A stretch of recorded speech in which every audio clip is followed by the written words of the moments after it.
புலம்பெயர் நாடுகளிலிருந்து இலங்கைக்கு செல்லும் பல தமிழர்கள் ஸ்ரீலங்கன் ஏர்லைன்ஸ் விமான சேவையினை பயன்படுத்தி வருகின்றனர். உலகளாவிய ரீதியில் பிரபலமான விமான சேவை நிறுவனங்களில் ஸ்ரீலங்கன் ஏர்லைன்ஸ் விமான சேவையும் ஒன்றாக உள்ளது. ஸ்ரீலங்கன் ஏர்லைன்ஸில் வழங்கப்படும் உணவுகள் குறித்து வெளிநாட்டு பயணிகள் திருப்தி வெளியிட்டு வருகின்றனர்.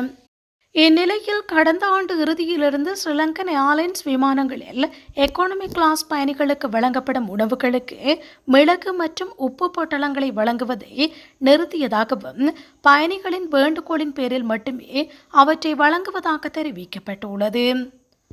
எவ்வாறாயினும் எக்கானமி கிளாஸ் பயணிகளுக்கு வழங்கப்படும் உணவுக்காக மிளகு மற்றும் உப்பு பொதிகள் நிறுத்தப்பட்டுள்ள பின்னணியில் இந்த இரண்டு பொருட்களும் வணிக வகுப்பினருக்கு தொடர்ந்து வழங்கப்படும் என்றும் தெரிவிக்கப்பட்டுள்ளது.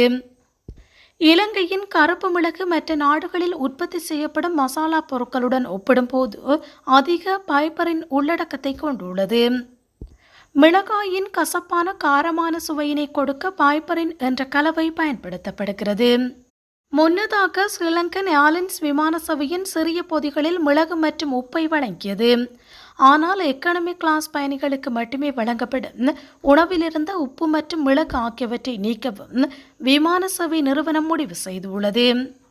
இதற்கு காரணம் எக்கானமி கிளாஸில் பயணிக்கும் பெரும்பாலான பயணிகள் மிளகு உப்பு பயன்படுத்தாததால் பயன்படுத்தப்படாத பாக்கெட்டுகளை கழிவுகளாக வீச வேண்டிய நிலை ஏற்பட்டுள்ளதாகவும் உள்ளக கணக்கெடுப்பில் தெரிய வந்துள்ளது.